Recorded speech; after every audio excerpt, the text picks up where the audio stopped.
You know, I keep hearing all the time that graphics aren't important, but I don't care what anyone says. Graphics are important. They're not the most important thing, but they're still important nonetheless. It's like, no one wants to play a game that has ultra-realistic graphics, but the gameplay resembles that of Farmville. But at the same time, no one would want to play a game with top-notch gameplay if it looked like something that I've drawn in Microsoft Paint. It's a balance, you know? A bit of looks, a bit of style. That's the winning combo. You know, a lot of people always say to me, Alex, your camera is so shit. It looks like something from like the 1990s or something. And I'm like, folks, you really think that's not intentional? I only have this crappy little 720p camera though because can you imagine if I had like a 4K Ultra HD camera or something like that? Folks, if people could see all the little details of my face and hair, you know what would happen? You know, there would be like millions, maybe even billions of ladies, you know, in the comments. I mean, the channel would be spammed. It would take away, it would distract from the main video, you know, like, no. I have to keep it low quality. You know, you gotta plan for these things. Any ladies watching this?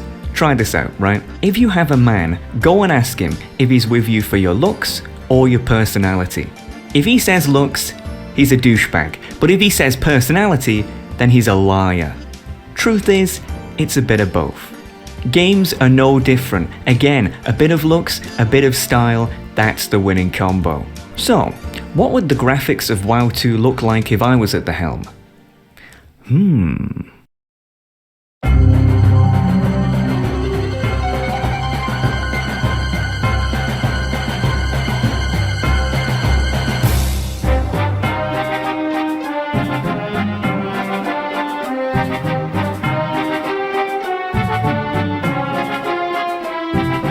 One of the first things people think of when they hear the words WoW 2 is graphics. They imagine that the new game would be made out of the Unreal Engine or something like that. You know, ultra-realistic looking.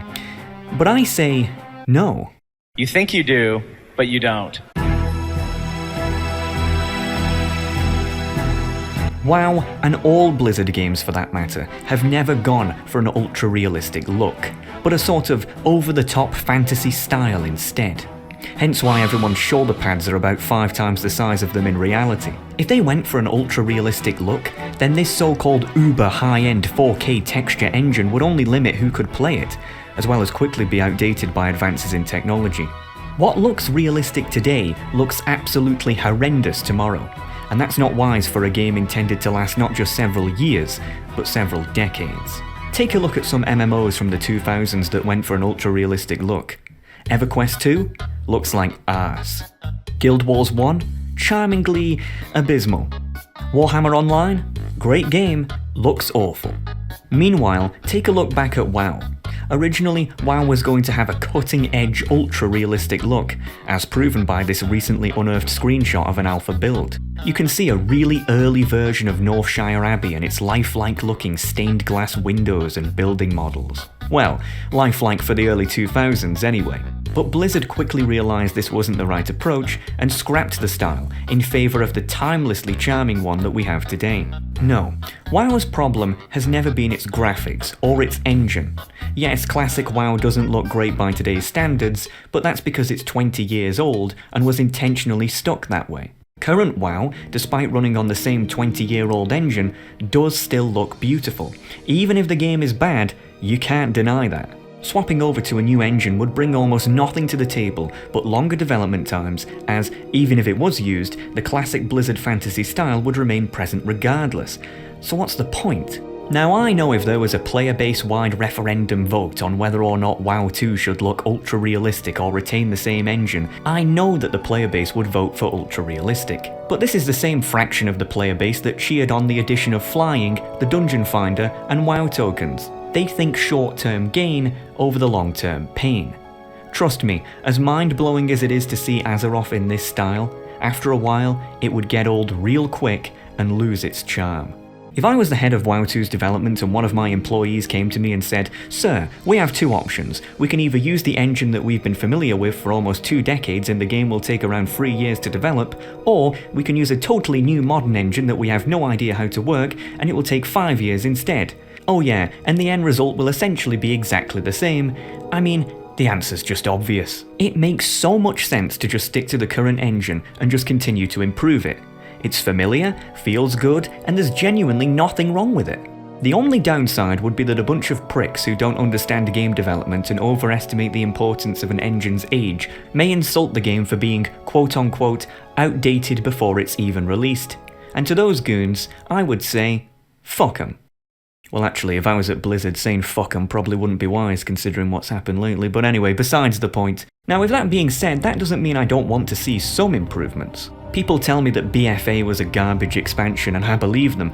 A shame not all of us had the 50 IQ points required to see that without having to play it, but regardless. I know that in that expansion you had these things called warfronts, which were also apparently awful, but again, besides the point. There was one in Arathi Highlands that took the original zone and essentially upscaled it to modern times. Imagine that, but for the entire world. That's the kind of graphical increase I'm talking about here. Pepper some ray tracing in there too, and oh man, I'm getting sweaty already. As cool as an ultra-realistic Azeroth would be, what you really have to ask when it comes to WoW's graphics is, what actually needs improving? As in, what lacks fidelity so much that it's genuinely noticeable? One of the biggest changes I would make is something that not a lot of people really think about, and that's skyboxes. As weird as it sounds, a sky is essentially like half a zone's atmosphere. There's a reason people remember zones like Nagrand so fondly, and the sky is a big part of that. Vanilla WoW and many of the zones within had some really awful skies. For example, Elwyn Forest is my favourite zone in the game, but damn, during the day, its sky looks like something ripped straight out of Super Mario 64. Another part that needs some major revamping is character customization. It's so strange how you can't set your character's height or weight. Everyone is just apparently the same size for some reason. I mean, I mentioned Guild Wars earlier, even Guild Wars had a height slider. I mean, come on, we can do better than this. I guess what I'm trying to say is, just put some lipstick on the pig and let's get out of here.